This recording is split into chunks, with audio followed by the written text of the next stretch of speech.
In the eye, the iris is the colored part of the eye.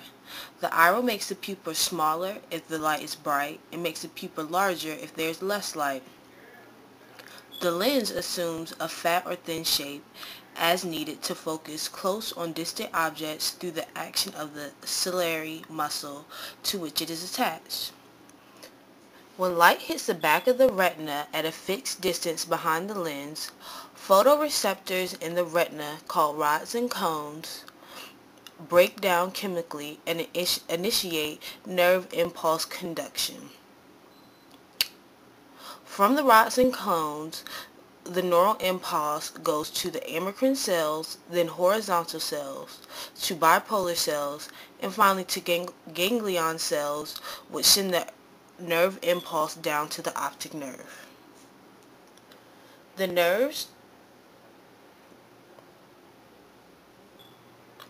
optic nerves from each eye meet at the optic chiasm.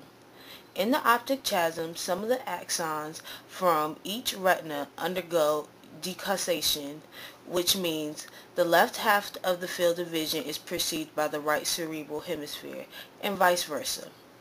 The majority of nerves in the optic tract go to the lateral geniculate nucleus, LGN for short, in the dorsal part of the thalamus. The LGN is the main relay in the pathway to the primary visual cortex. The projection from the LGN to the visual cortex is called optic radiation. The LGN relays information to the primary visual cortex in the occipital lobe. The external ear consists of the pinna, which collects outer sound waves and pushes them inward. The sound waves travel through the ear canal, and at the end of the ear canal is the tympanic membrane, which is a thin wall of fibrous connective tissue that separates the external auditory canal from the middle ear. In the middle ear is a small air-filled cavity containing 3 ossicles. These ossicles are the malleus, which is attached to the inner ear, the incus, and the stapes, whose base rests against the oval window of the inner ear.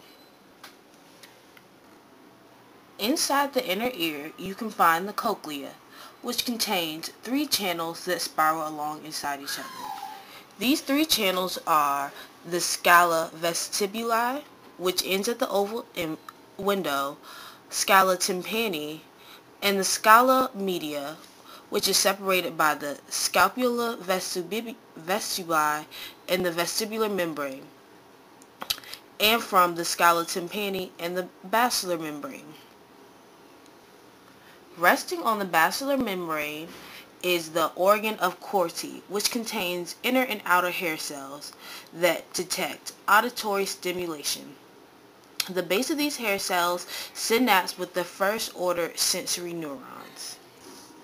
The vestibular cochlear nerve transmits auditory impulses to the cochlear nuclei in the medulla oblongata, and then via the superior ovular nuclei in the pons onward to the inferior colliculus in the midbrain to the medial granulate body of the thalamus to the primary area of the cerebral cortex. Olfaction. The sense of smell, called olfaction, involves the detection and perception of chemicals floating in the air. Chemical molecules enter the nose and dissolve in the mucus within the membrane called the olfactory epithelium. Hair cells are the receptors in the olfactory epithelium that respond to particular chemicals. These chemicals have small hairs called cilia on one side and an axon on the other side.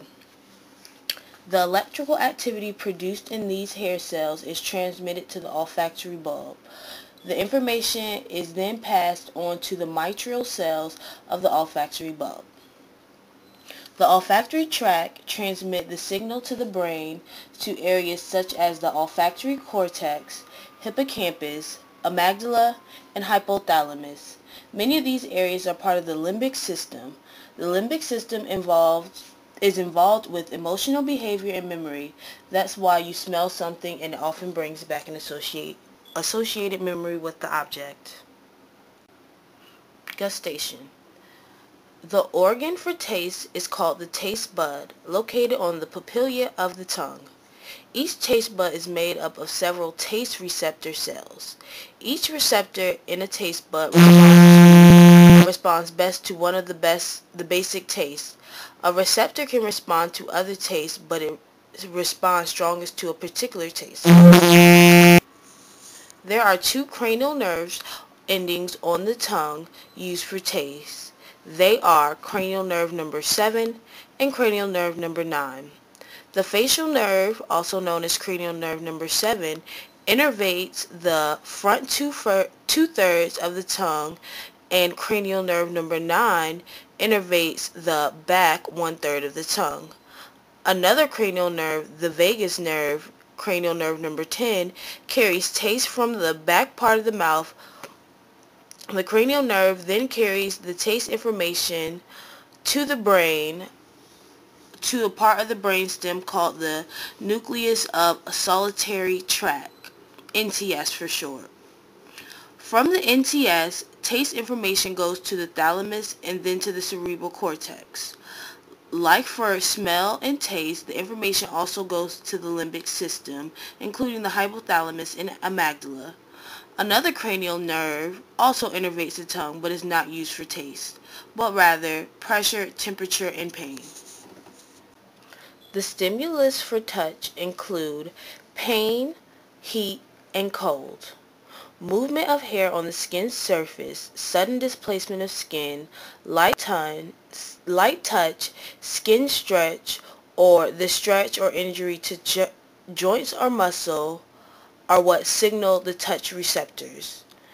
The transmission pathway for touch is carried into the spinal cord via the dorsal roots, and then without synapsing, ascend ipsilaterally in the dorsal part of the spinal cord to the dorsal column nuclei.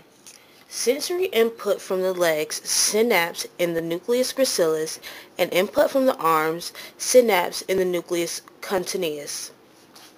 Axons from the dorsal column nuclei decussate in the medulla oblongata and ascend to the thalamus via the dorsal column medial lemniscus. Axons from the dorsal medial lemniscus ascend to the thalamus. Fibers from the cranial nerve 5 also join the medial lemniscus en route to the thalamus. Most of the axons of the medial lemniscus synapse on neurons in the ventral posterior nucleus of the thalamus, also known as the VPN.